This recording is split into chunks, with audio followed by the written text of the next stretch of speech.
talking about the possible pardons of Fauci and Cheney and Schiff. I don't know if you've talked about that much, but I'd love to hear your thoughts on it. I thought it was a article from Babylon Bee or something. I thought it was a joke, man, but apparently there's some truth to it. What are your thoughts? So my thoughts on pardons are as follows. Have you talked about it today? I haven't heard you talk about it. I talked about it very briefly to start the show, but I'll talk about it with you now, and I'm happy to. And this is important that I bring this up. Donald Trump pardoned literally murderers, people that killed innocent civilians in Iraq. He literally pardoned murderers. The reason why I would have no problem with some of these pardons is as follows. The guy who you think is going to be a great FBI director is a conspiracy theorist, and he's also a guy that has openly talked about going after people that disagree with Donald Trump. He's talked about going after people legally who refuse to say that the 2020 election was stolen. Point being, he's a lunatic and he's crazy. And even many Republicans agree with me on that. Kash Patel should not be anywhere near the FBI director's position. Now, do I think that Liz Cheney broke the law? Have I seen any evidence to prove that Schiff committed some heinous acts and crimes, or even Anthony Fauci? No, I haven't. They've been investigating them for years now, and I haven't seen anything. The reason why I wouldn't have a problem if Joe Biden did pardon these individuals is because we know that Kash Patel is going to be going after some of Donald Trump's rivals. That's why I wouldn't have a problem with it at all. If it did happen, which we don't know if it will or not.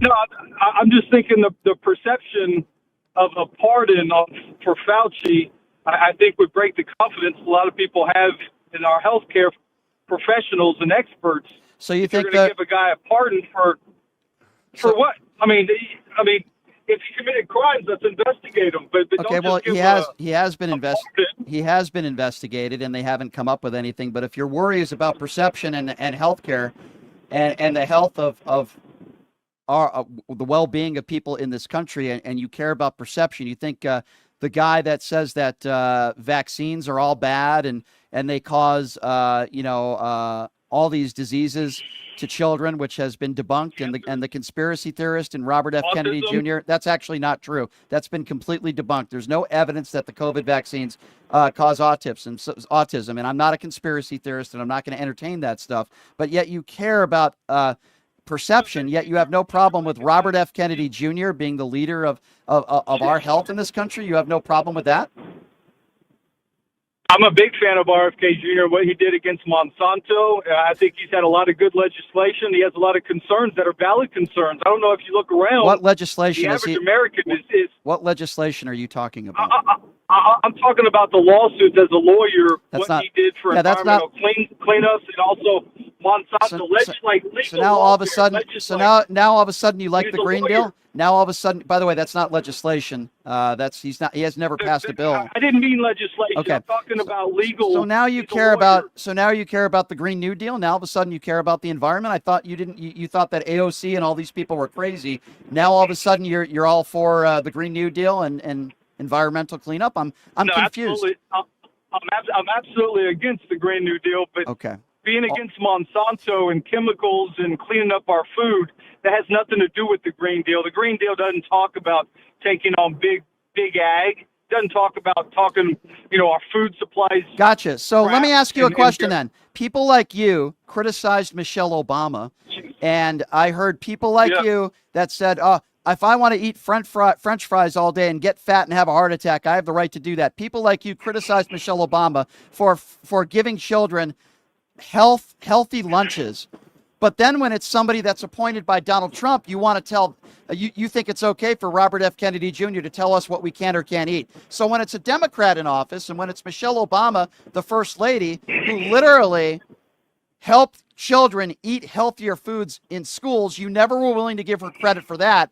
But all of a sudden, Donald Trump, your Lord and Savior, hires somebody to be running our health, and it's okay for him to tell us what to eat. So if it's a Republican that appoints somebody, it's okay. I can explain that. I can explain that, Brian. So that typically on the right, we are against federal mandates, federal programs to blanket across the country program like that. And the big problem that we saw with that, it was a big money grab because wasn't a money grab. In fact, it was the opposite of that, Patrick. Patrick, it was not a money grab.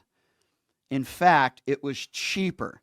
What Michelle Obama was able to do, and you could look this up if you don't believe me, this had nothing to do with a money grab.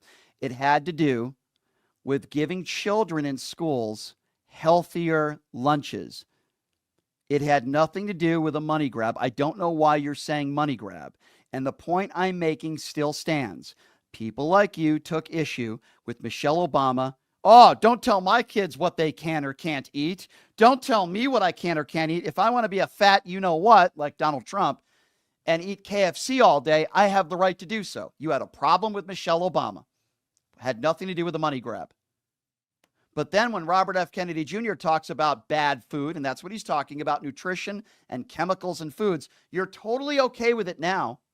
Robert F. Kennedy Jr. can tell us what we can or can't eat. But when it's a black Democrat that happens to be the first lady, all you guys are up in arms. Patrick, do you see where I'm getting at here? I might agree with Robert F. Kennedy Jr. on some of the things he says. I still think he's an absolute bat, you-know-what, crazy lunatic who beheads whales and stages bear murders in Central Park and a habitual cheater. He's an awful human being. But I might agree with some of the things he says. But you see, it's okay if it's appointed by Donald Trump. You have no problem with it. But when Michelle Obama is trying to have our children eat clean and eat healthier foods, all of a sudden you call it a money grab. Patrick, it wasn't a money grab. It had nothing to do with money. It had everything to do with nutrition. Hey, you forgot RFK Jr., his wife committed suicide because of him, right? You think that's funny? Right? You think that's funny? Well, you think that's funny? It's funny that you say the same thing every show. What do you think about that? I think you said what do you think about that? Like 9 times. What do you think about that? I think you're low IQ is what I think. I've been listening to you long enough. You think it's my low IQ because I bring up the fact that the guy that's in charge of our health wrote a diary about multiple times cheating on his wife. She read the diary, and then a week later she killed herself. And you think I'm, quote, low IQ because I bring that up. Meanwhile, you're the same moron, quite frankly, who brings up the Hunter Biden laptop, who is never a government official and never worked for Joe Biden. But somehow I'm low IQ because I bring up the fact that Donald Trump is assigning people to very powerful positions that are habitual cheaters, and ex-wives killed themselves because of their behavior. And somehow you would characterize me low IQ for bringing that up. Patrick, I think most of my listeners know who the low IQ person is in this conversation, and I'll give you a hint. It's not the guy in front of a microphone. Thank you for the call, Patrick. I hope you get another cell phone. It sounds like you're on your Obama phone. I'm sure you'll all blame the Obamas for that as well. I'm low IQ. Okay. Meanwhile, the guy who votes for a 34-count felon and an adjudicated rapist, I'm sorry if I'm repeating myself, Patrick, that must mean I'm low IQ.